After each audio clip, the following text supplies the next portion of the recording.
কিছুদিন আগে একটা ঘটনা শেয়ার করেছিলাম, সেটা হচ্ছে কলোনিতে তিনতলা বাসার কিছু কাহিনী শেয়ার করেছিলাম ভূতের। তো এখন শেয়ার করব সেটা হচ্ছে আপনার ছাদের।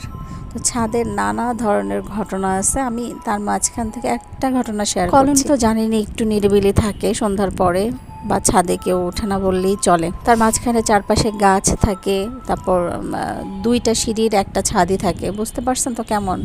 এই সিঁড়ি দিয়েও ছাদে ওঠা যায়, ওই সিঁড়ি দিয়েও ছাদে ওঠা যায়, ট্যাঙ্কি থাকে একটা, এরকম এই পার আর ওই পার এরকম দেখা যায়। শোনা কথা যে আমরা যে বিল্ডিংয়ের উপরে বা যে বিল্ডিংগুলো হয়েছে এগুলো নাকি যুদ্ধের সময় আপনার মানুষ মারা টারা গেছিলো, এখানে গণকবর আছে, সেই হিসাব করে সেভাবে করে তোলা হয়েছে, বা এটা জঙ্গল ছিল আগে, এরকম অনেক কাহিনী আছে। এটা আমি একটা বলি, সেটা হচ্ছে একদিন আমি সন্ধ্যার দিকে আমার একটা ফ্রেন্ড কল করেছে। তো আমি কথা বলার জন্য, বাসায় যেহেতু মানুষ ছিল, আমি বলি কি যে ছাদে নিরিবিলি আছে, ছাদে গিয়ে একটু কথা বলে আসি।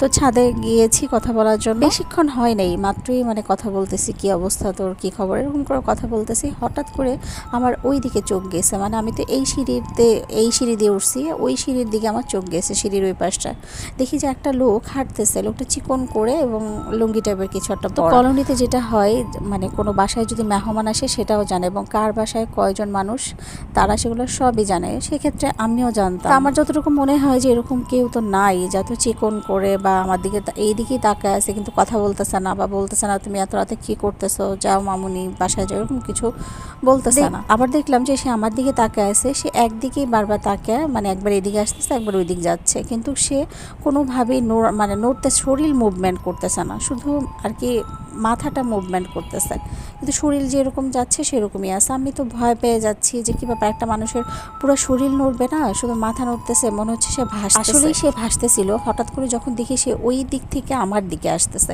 আমি যে দৌড় দিছি, দেখে দৌড় দিয়ে এক বাসায় গিয়ে, দরজা তো ধাক্কাতে পারছি না, দরজা ধাক্কা, বাসায় গিয়ে আমি সোফাতে পড়ে গেছি এবং আম্মুকে বলতেছি এই অবস্থা। আম্মু বলে যে এত রাতে তুমি কেন ছাদে গেলা, এখানে তো অনেকে অনেক কথা বলে, অনেকে অনেক কিছু দেখছে। আসলে ওই লোকটাকে শুধু আমি না, পরে জানতে পারলাম এখানে অনেকেই দেখছে এই টাইপের লোকটাকে। পরে অন্য সব আন্টিরা বললে মনে হয় এখানকার মানে কিছু খারাপ জিনিস বা কিছু একটা হবে, কিন্তু কাউকে কিছু বলে না, কিন্তু সুযোগ পেলে কি ধাক্কা দিয়ে ফেলে দিতে পারে। ভুলেও কেউ সন্ধ্যার পর একা একা কখনো ছাদে যাবেন না, হয়তো বা কাউকে সাথে নিয়ে যাবেন।